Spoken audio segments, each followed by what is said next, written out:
I'm exhausted. That Impact. Wow. This was a wrestling show for people who hate wrestling. And written by somebody who hates wrestling. Clearly. Literally, clearly. I mean, it was explained as such that wrestling is a bad thing on the show. Is this microphone lower? Maybe you've grown. I may have grown. Thanks for doing that in the loudest manner possible. You're welcome. That wasn't the most annoying thing today. You're lucky. I would hope not. Lucky I watched Impact. I didn't even hate Impact for a while there. I was actually okay with the no wrestling there for a while. And then it all just hit me like a whatever they say, ton of bricks. That is what like most an people avalanche. Oh God, this show. Well, I guess we got to talk about this thing here. Well, I'm sure everybody's well aware by now. This was the show that JWoww was on, and as I noted this afternoon, if you went onto the board, they did not, in fact, move JWoww to hour 1. They put her in hour 2 head-to-head with the real Jersey Shore. Yeah. And they had Shore come out and alert us that the real Jersey Shore was on the other channel right now. Yes. Yeah, I'm making this up. I'm not. He came on TV and let us know that if we turned in to see JWoww, we should turn to the other channel immediately. Yeah. This show went an hour and 15 minutes before we got an actual wrestling match. Mm-hmm. And it's actually even worse than that. I tallied it all. In the 2 hours, the first 2 hours of Impact, because there was no overrun, but the first 2 hours of Impact was a total of 6 minutes of professional wrestling. Mm-hmm. They had one match in the first hour that went 0 minutes, and a match that went 2 minutes, then a match that went 4 minutes. Mm-hmm. Then the main event started technically after the 2 hours had expired. Yeah. And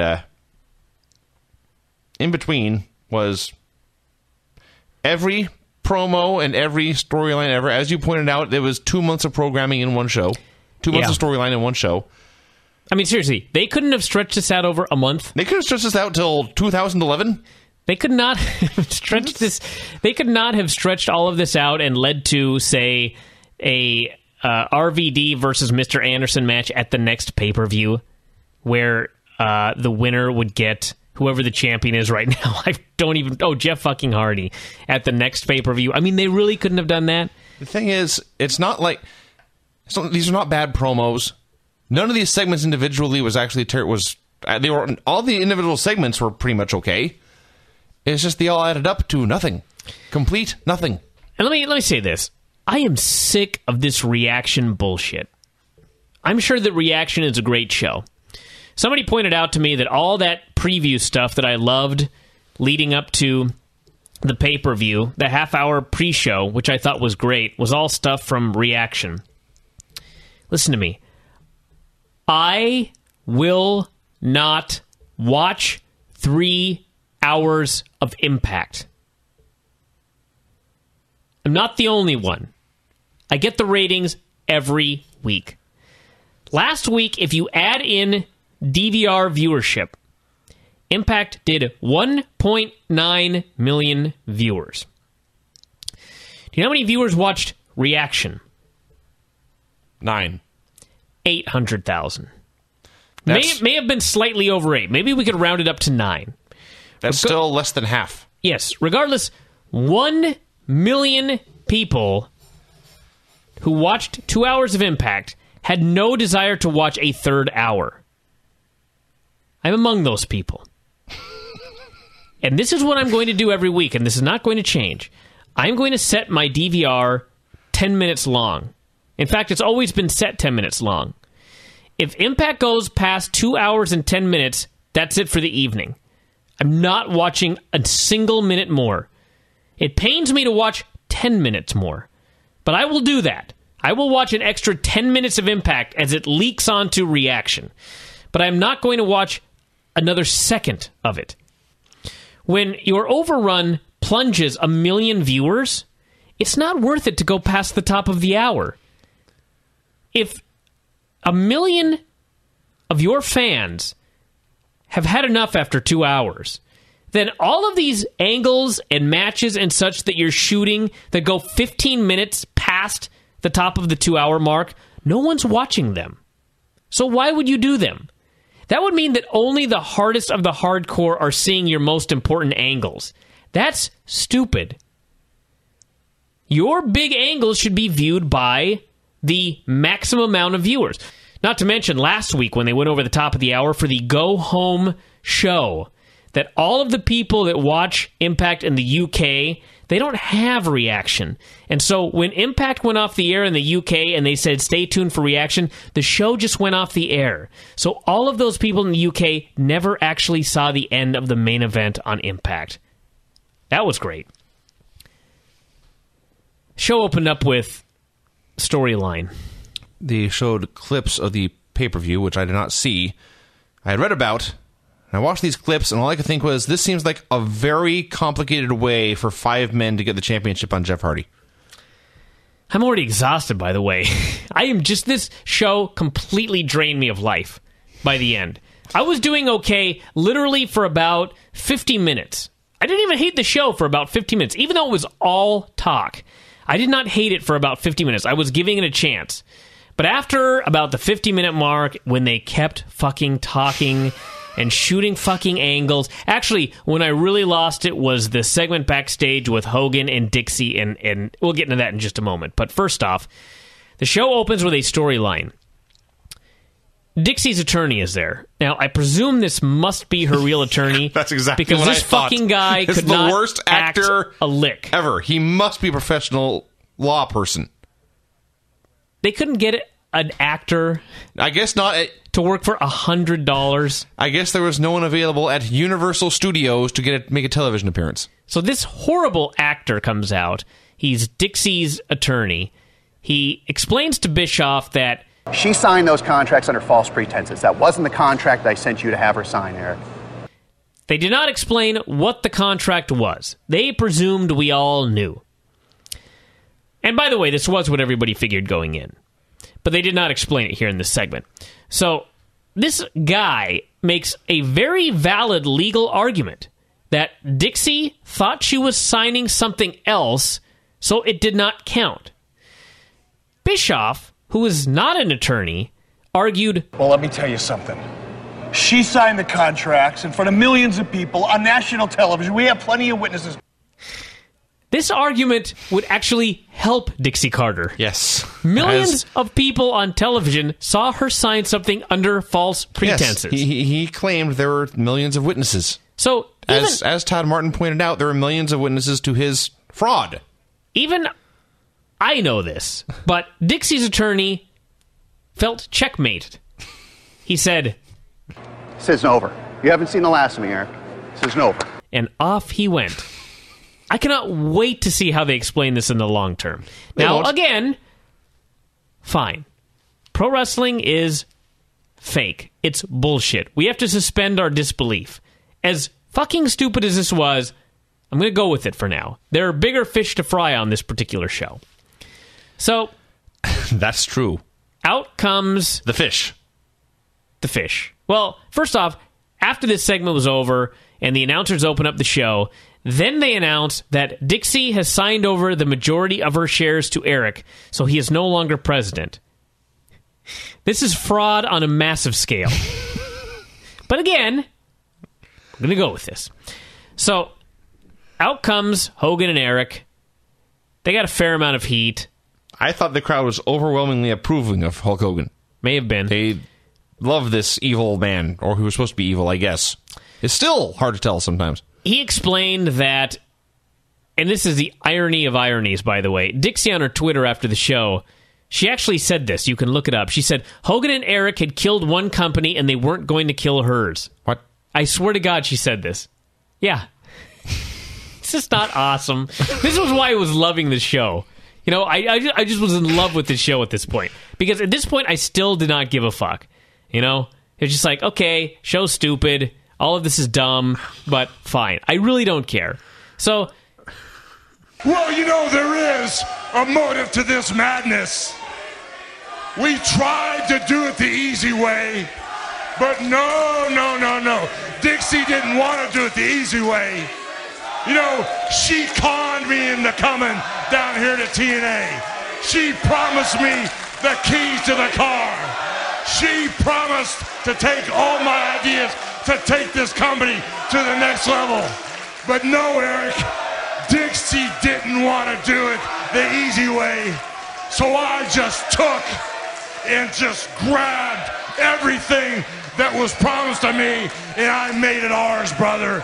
This is now a company of Hollywood Hogan's Immortals, brother, because with us at the helm, Eric, this company is going to live forever. Yeah. He has saved the company, everyone.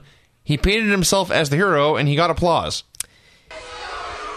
And you know, what we did normally in the business world would be considered a hostile takeover. But in this case, not so much of a hostile takeover as it was a work of art. You know, Rembrandt, Monet couldn't conceive a piece of art as beautiful as what we did. No shit. Most people didn't really see it coming, didn't have a clue. In fact, most of the people in this company were like deer in the headlights. So why don't we kind of walk them through this master plan, because nobody saw it coming. Yeah. Whereas, in fact, I always love that line. Nobody saw something coming that made absolutely no fucking sense. well, Is this something to cheer? whereas, in fact, we all predicted it would be Eric and Hogan as heels before they even appeared on Impact. If you... I don't know. He did then, in fact, say, My God, Abyss turned on Hulk Hogan. Nobody could figure it out but us, because it made all the sense in the world for us. I just think, like, if you did King of the Mountain and there's those 4 boxes and 3 boxes are open and the last box has to have the World Championship, and someone opens a box and there's, like, a giant dildo in there, and they said, ha-ha, we fooled you. This is like a win somehow. nobody saw that coming. No one saw it coming, so it is a win. So they talked about this and that and the other thing, and Abyss came out, talked about the sheep, how nobody saw this coming. Actually, everyone saw this coming, except for the Jeff Hardy thing. And next they called out Jarrett. He ranted. This was spectacular. Yeah, ranted Jarrett? about... Do you know what it felt like to me personally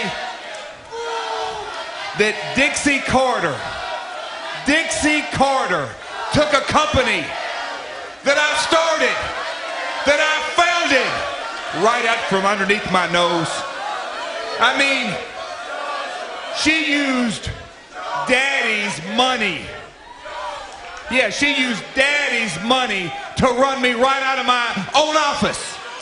Never mind the fact that Jarrett used his daddy's money, and they burned through the money so fast that had Dixie not used her daddy's money, there would be no Impact right Yes, now. she used her daddy's money to take over the company, and where did that money go? Isn't that into Jeff Jarrett's pockets? Yeah, Who he's mad at himself for selling to Dixie. yeah. Or mad at Dixie for buying his stuff. Again, who cares? So, Fortune is out next. Flair cuts a promo. I know that in your absence, you probably ain't been watching the show. But word of mouth should have told you this company is run by Fortune.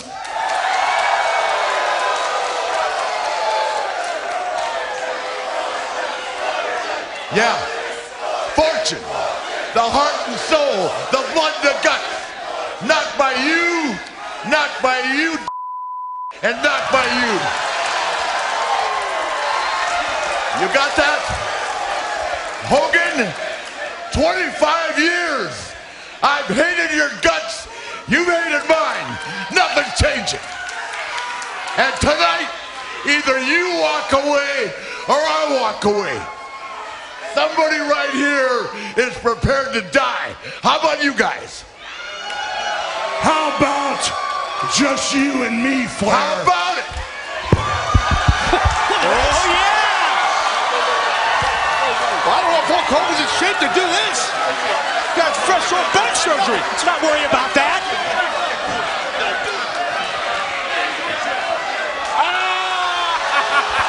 They just wanted to swerve the fans. Yeah, and somebody was yelling, You gotta be kidding me. like we'd all been fooled because, again, yes, we are suckers for not seeing another stupid swerve.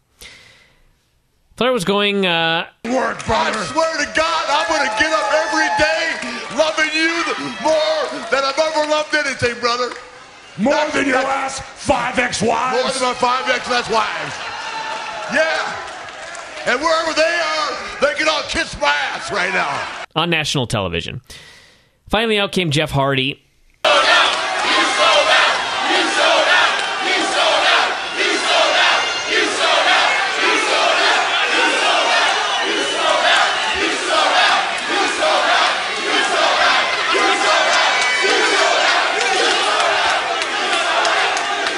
First of all, I didn't sell out. I sold in.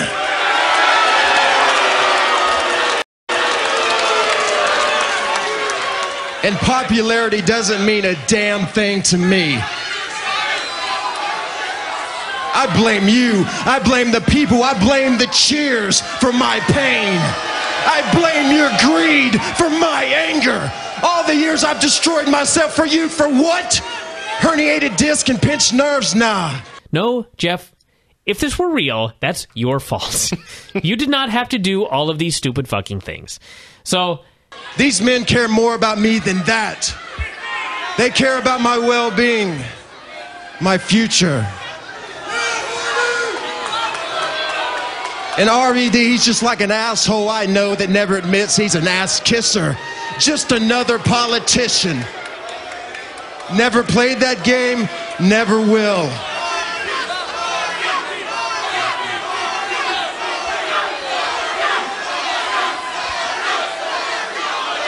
Well, let me talk about RVD. I guess the whole effing show is wondering what the whole effing deal is. I'm the whole effing reason Abyss destroyed you, Rob.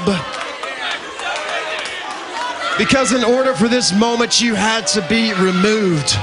And there was actually a great positive here, where he explained that he sicked Abyss on Rob Van Dam because he had to be eliminated.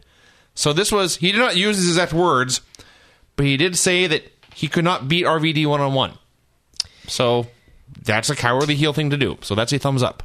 So then Nash and Sting are watching backstage. Bischoff invites them down. After commercial, out they come. We get Mike Tenay being all exasperated, and he says... You missed something here when they came back for commercial. A frightened Dixie Carter arrived at the building, accompanied with Gunner and Murphy. Don't care. So Tenay said these guys have been trying to tell the world what was going on for months, but, and this is a direct quote, damn it, nobody would listen. Mm-hmm. Dixie actually had a great line later in the show when she said, you guys were speaking in tongues. Yes. This is, in fact, true. Yes, we were not listening because they never said anything. So Mike Tenay here, who's saying, damn it, no one who would listen. This is the same Mike Tenay who last week admitted he had no idea what they were talking about. Right. So, meanwhile, nobody would listen. They did not say, Hulk Hogan and Eric Bischoff and Jeff Hardy are going to screw Kurt Angle. And not only did they not come out and say it, but they didn't do anything to stop it. No, of course not. They just... I don't know what they did. So then we had Nash cutting a promo, which may be one of his last promos before he leaves TNA after beating Joe at the pay-per-view. You know, it's almost a perfect fit for me. I mean, my whole career, it's really been about money. I mean, I really haven't cared about anybody else. Hell, I didn't care if somebody starved. I really didn't care if somebody lost a roof over the top of them. I mean, I took as much as I could.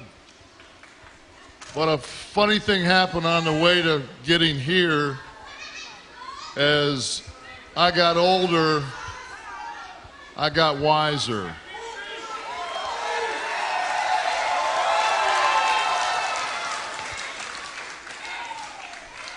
You know, the Bible says that gray hair is a sign of wisdom.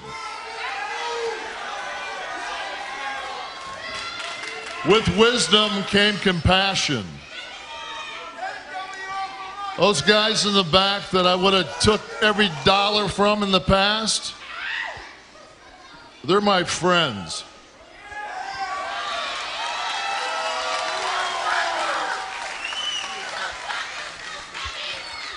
They're my family. So this time, I'm going to pass on the money.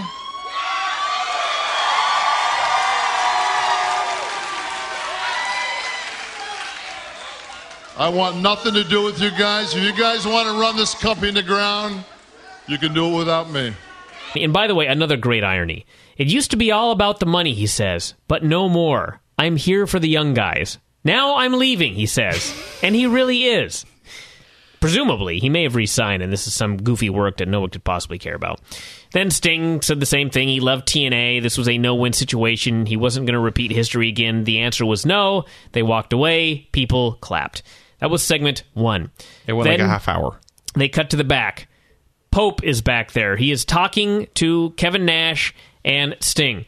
This was where I started to get pissed off This because was very, very awful. The camera is like 15 feet behind them. The only one facing us is the Pope. Kevin Nash and Sting have their back to us. Of course, it's supposed to be raw, gritty footage, so there are no mics, which means you can hear the Pope, you can barely hear Kevin Nash, you could probably not hear Sting at all if he even spoke.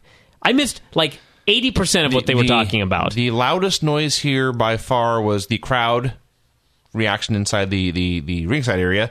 Then the next noticeable noise was just a hum. Mm-hmm. Could not identify this hum. There was a hum. Then there was a big drop off, and then the next loudest noise was the Pope, who I could hear what the Pope was saying. Then I could hear that Nash was speaking. I could not make out much of what he said. And Sting, I don't think I heard anything he said the entire time. So they left on good terms. Pope said he was staying to fight the fight, but they shook hands and he wished them well. Then Pope left, and then Dixie arrived. And Dixie was much quieter than Pope, and here's where I could barely hear anything at all. They may as well have been speaking French. She went nuts. She ran into Hogan and Eric and slapped them.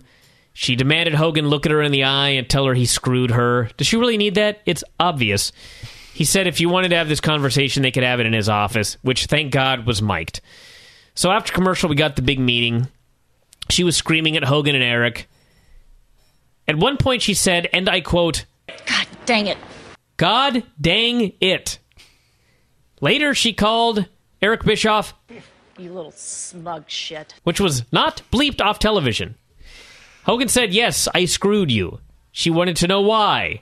He said, I don't know what he said. All I know is everybody, as usual on Impact, everybody was screaming back and forth, talking over each other, bitching. Long story short, she was mad. Hogan and Eric said it was their company now. She tried to have Gunner and Murphy, the most annoying characters in the history of television. And it's nothing against Gunner and Murphy. It's the fact that Gunner and Murphy exist. And they're mentioned by name to people like we're supposed to care at all who these people are. They are commanded to take Hogan and Bischoff away, but instead they take her away because you see, they work for Hogan and Eric now. And as they're going away, there's a scuffle, and in the middle of it, Surge went down. I thought it was Sarge. Who is Surge, you ask? I did. In fact, ask, who is that guy? That is Dixie's husband. He's been on one show. It was a show that I missed. I believe he was beaten up on that one, too. Yes, and the point I'm trying to make here is I missed that show, and when I tuned in the next week, there was not a single mention, a single clip, a single recap of what happened to Surge. So I never got to see Surge get beat up, or even clips of it, because they never bothered to show us a replay. Of course not. Surge apparently really got punched in the face, by the way. I'm fine with that. And he went down, and again, this was the last we saw of Surge. Perhaps he was killed. Perhaps he died. All I know is that Hulk and Dixie were shouting at each other the entire time, and I could not, for the life of me, understand a point that either of them was trying to make. All I know is that through body language and voice inflection, there was no way a person could watch this and not feel bad for Hulk and hate Dixie Carter. He came off like a victim, and she came off like a terror. At this point, I was wondering, okay, so I realize that you stole the company under false pretenses, massive fraud. But what about, like, assaulting innocent people? Couldn't Surge just, like, sue Hulk Hogan and Eric Bischoff for everything they've got and get the company back that way? I don't know. I thought about that for 2 seconds, by the way. I don't know. Which is way more thought than they put into this. At this point, the camera cut outside. A car pulled up. A female stepped out and walked into the building. That was it. Now, we've established earlier that I am old. And if you've been listening for this show for any length of time, you know I am not cool. Apparently, this was JWoww from the Jersey Shore. I didn't know who she was. I was not told who she was. I was just bewildered. I thought perhaps it was part of a commercial that accidentally aired during Impact. No, that was her appearance. She walked in anonymously. If you do not watch Jersey Shore, and I know a lot of people do, but I know a lot of people also don't, then you had no idea who this was. Then the announcer started talking. Someone here, they mentioned JWoww, and I realized, oh, that must have been her. I loved how the announcers are talking about all of this insanity that is taking place backstage with Dixie, Hogan, and Bischoff, and then they offhandedly, TNA mentions, and JWoww from Jersey Shore has just shown up. That was, like, literally the extent of it. This is a terrible television show. They weren't, like, wondering, why is JWoww here? Wait a second. JWoww from Jersey Shore is here? What Taz, the fuck? do you know who that was? Nope, they were just like, JWoww has shown up backstage. All right. Okay. So, Madison came out with a ref. Last Sunday night was the biggest night in professional wrestling. TNA's biggest pay-per-view of the year, Bound for Glory. And I had a plan. That plan involved me becoming 3-time TNA Knockouts champion. Well, that obviously didn't happen because my title is around the waist of Tara right now. The same Tara who has me to thank for having her job back in TNA. So right now, I am demanding Tara come down to this ring and give me what I deserve and give me a knockout title match right now.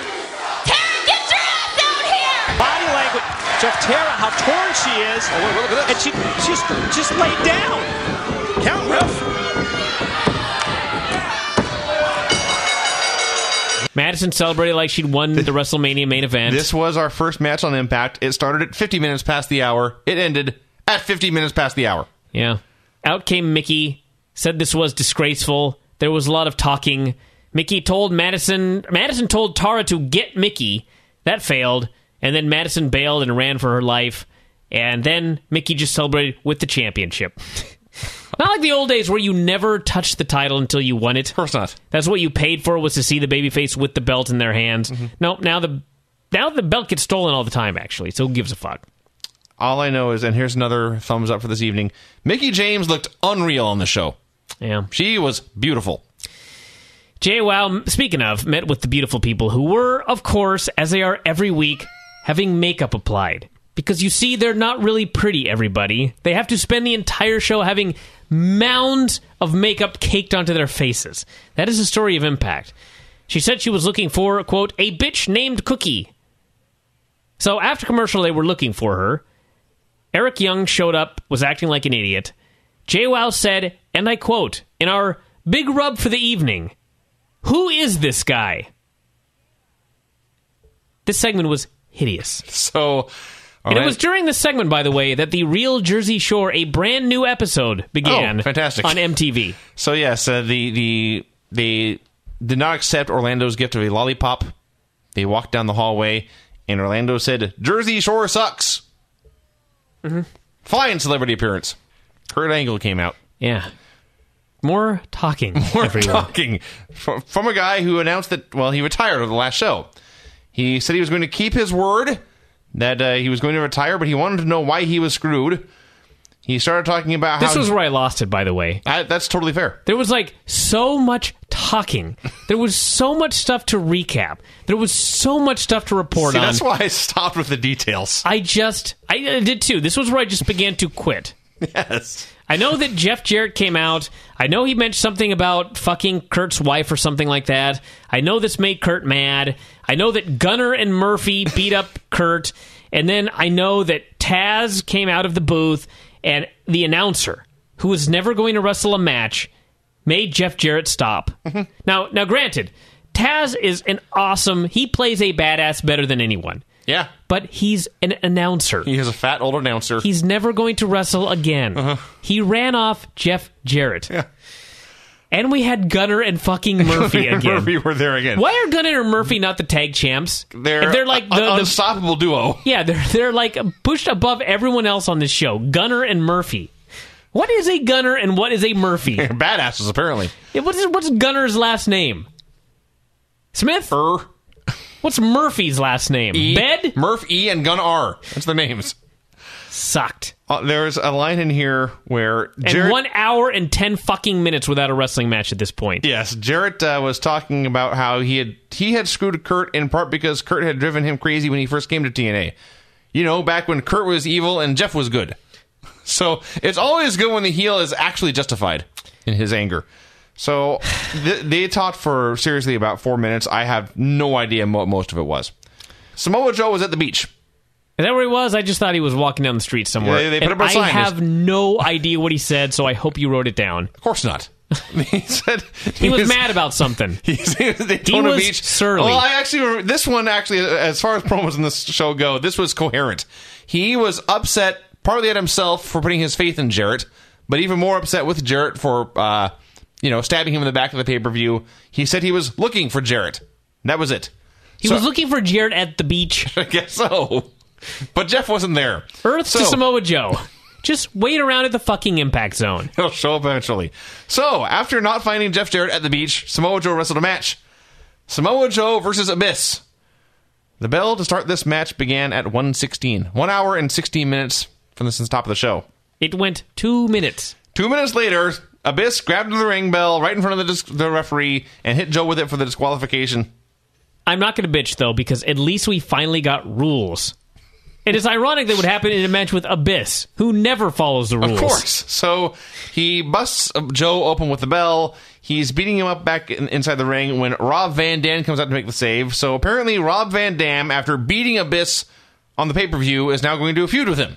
Of course. You do the blow-off match first, and then you build the feud. Of course, yes. So Abyss fled. You're missing the best part of this entire segment, was another line by the great Mike Tenay, who said, I swear to God this is an exact quote, there are bad feelings between Abyss and Rob Van Dam. You don't say. That's bad feelings. Abyss tried to kill him with a bat covered in nails, and there are now bad feelings between the two men. Yeah. Yes. So, Rob Van Dam, since he was out there anyway, decided to call out Jeff Hardy. Of course. More fucking talking. More time to talk. No more of this. That's 2 minutes of wrestling. That's enough of that. This was where I realized this could have been a month's worth of programming easy. We must talk more. So he calls out Jeff, and Jeff Hardy answers via a pre-tape video. Mm-hmm. Pre-taped, which is amazing. Among Jeff Hardy's many strengths, speaking in pre-tape videos is not on them. He philosophized. In a very boring manner. What is friendship? In this business, it's nothing more than an illusion. You draw your competitors as close as you possibly can, then you devour them. Just like I devoured you, Rob. Abyss carved you up, I chewed on you, and spit you out. My words are biblical. Some are even referring to me as the new Antichrist of professional wrestling. Name one person. I actually would like to make a prediction right here, by the way. I predict that the hour and 15-minute mark is when the massive turnout of viewers occurs on this show. Because this was like where I completely gave up on this show.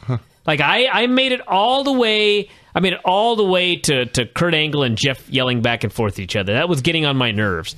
But when we had a 2-minute match and then another 10 minutes of fucking talking, that's where it was just like, I am done. Okay, so let's review what we just saw since the last commercial break. Samoa Joe cut a promo from the beach. Abyss wrestled Joe for 2 minutes. Abyss beat up Joe. RVD saved. RVD called out Jeff. Jeff cut a pre-tape promo. Rob, you want me? Well, don't they all?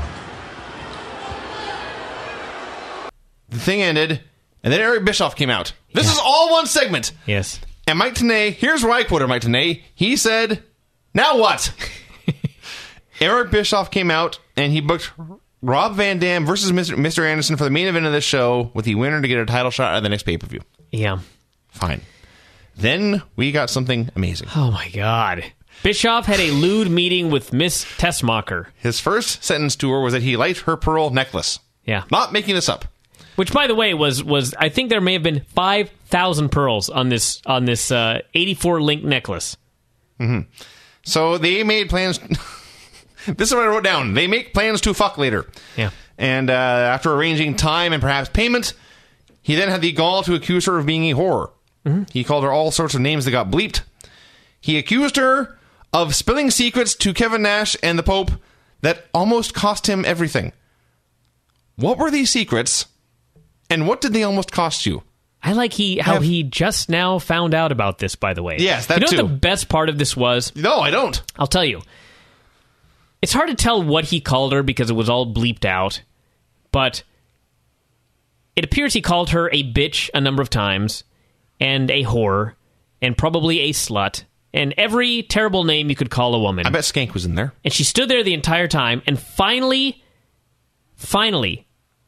what set her off and caused her to run off weeping was when he told her to get her 38 double Ds out of there.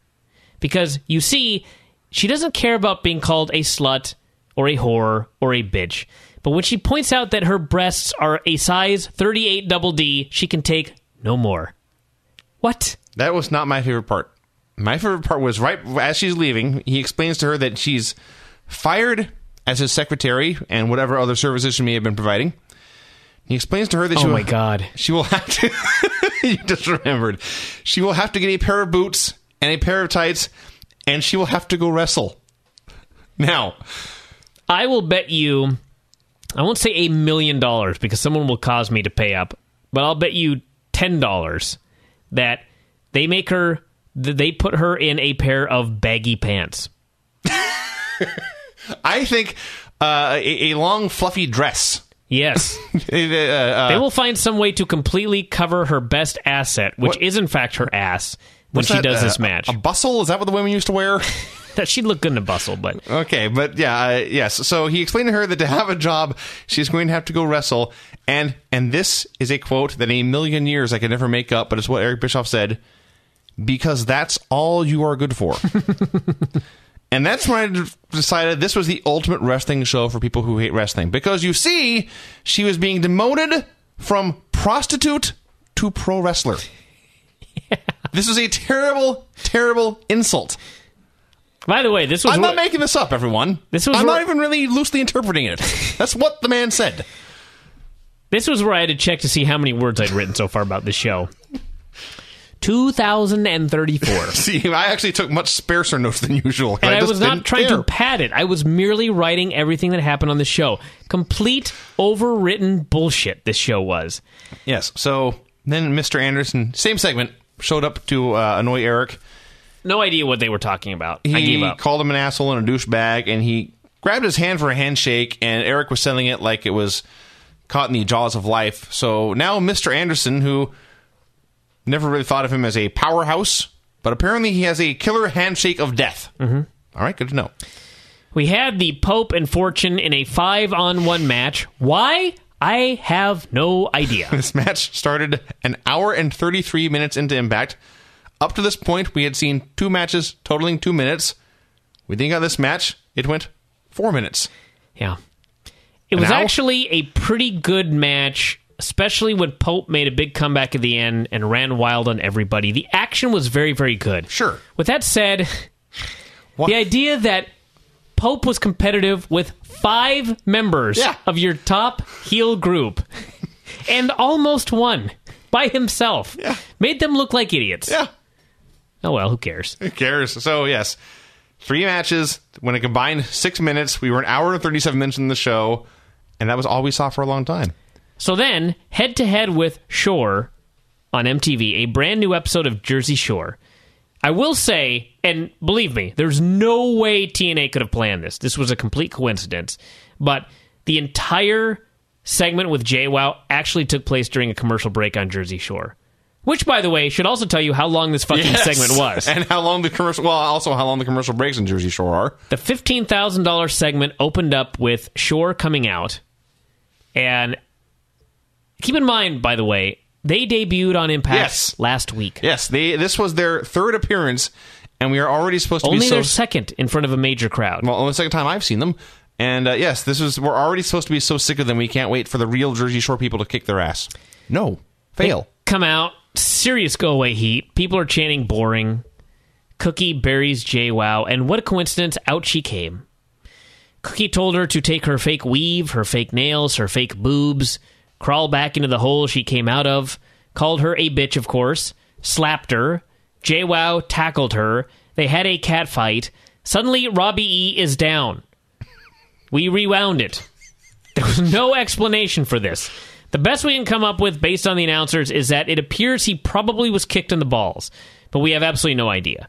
So, the timing was horrible. The camera missed it. JWoww then beats up Cookie, tosses her outside. That was the end of the segment. That was the entire thing. Yeah. $15,000 appearance fee for that. I will say this. It was a million times better than Jenna versus Charmel. Sure. It was. Great. So, they did a commercial. I'm going to pay $15,000 to have something better than Charmel versus Jenna Maraska. I will accept your money. May as well just go out of business now. All right. They replayed the deal. And then we had the main event of Rob Van Dam versus Mr. Anderson. The bell rang exactly 2 hours in. So, yes, in the technically 2 hours that Impact was on, 6 minutes of wrestling. Again, my DVR was set for 10 minutes over. Mm-hmm. All I know about this match is that RVD made a big comeback and tripped right over Mr. Anderson. You can't even... You're not burying them enough for this. These guys, as far as pro wrestlers go, are both pretty clumsy. Rob's running wild. Anderson had the heat on him, but they were both faces. The crowd didn't want to boo Anderson. This was a dream match, Vinny. In terms of, like, putting 2 guys in the ring to just have a dream match for me. Mm-hmm. Rob Van Dam and Mr. Anderson. If they wrestled 100 times, they would blow something every single time. Yes. In this one, Rob's throwing these clotheslines. He throws a clothesline, and Anderson takes a bump. Throws a clothesline, and Anderson takes a bump. He throws a third. Anderson takes a bump right in front of Rob. And Rob then trips over him and falls into the ropes. I don't want to say I could not believe this. I couldn't believe this, but at the same time, I was like, well, duh. I mean, if you do not see the show, I understand this explanation makes no sense, because how could you clothesline someone and have them bump in front of you? That makes no sense. Your arms off to the side, that's where they should be, and you're running past them. How do they somehow get in front of you? These 2 men found a way. So, Bischoff came out. And took the ref. Literally. Yeah, when we say took the ref, we don't mean got his attention. No, he grabbed the referee. He said, "Come here, young man." And the referee... He spirited him away. He was not coerced. He was not bullied. He was not grabbed. He was not persuaded. He just went where Mr. Bischoff told him to. And they left. He took him to Oz. Sure. And it's just like... It was actually perfect. There was a wrestling match going on. It was, in fact, as Taz pointed out, a number 1 contenders wrestling match. It was theoretically very important. There was a number 1 contenders match going on. Eric Bischoff came out.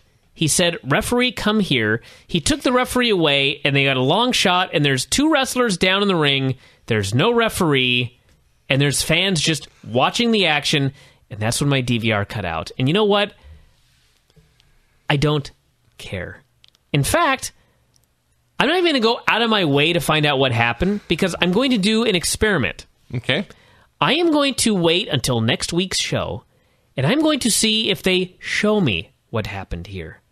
I am going to see if they show me what happened at the end of the number one contenders match. I would bet that they do not. I would bet that next week when I turn on the show, they will recap everything except the result of the number one contenders match. This is a horrible, horrible wrestling show. This is a horrible television show. It's a horrible television show that used to be about wrestling. Dixie, listen to me. Hello? The man who is writing your show doesn't like wrestling. He doesn't want to be a wrestling booker. He wants to write awful television shows. That is so... The first hour and 15 minutes of the show, it was so patently obvious. He doesn't care about wrestling at all. He is being given an opportunity to write a shitty... I don't even know if you can call it a sitcom. I don't know what you'd call it. An action-adventure television program. You are paying him, a man who hates this business, to write a god-awful television show every single week. Why are you doing this? I would like an explanation. Actually, I don't really care, to be honest with everybody.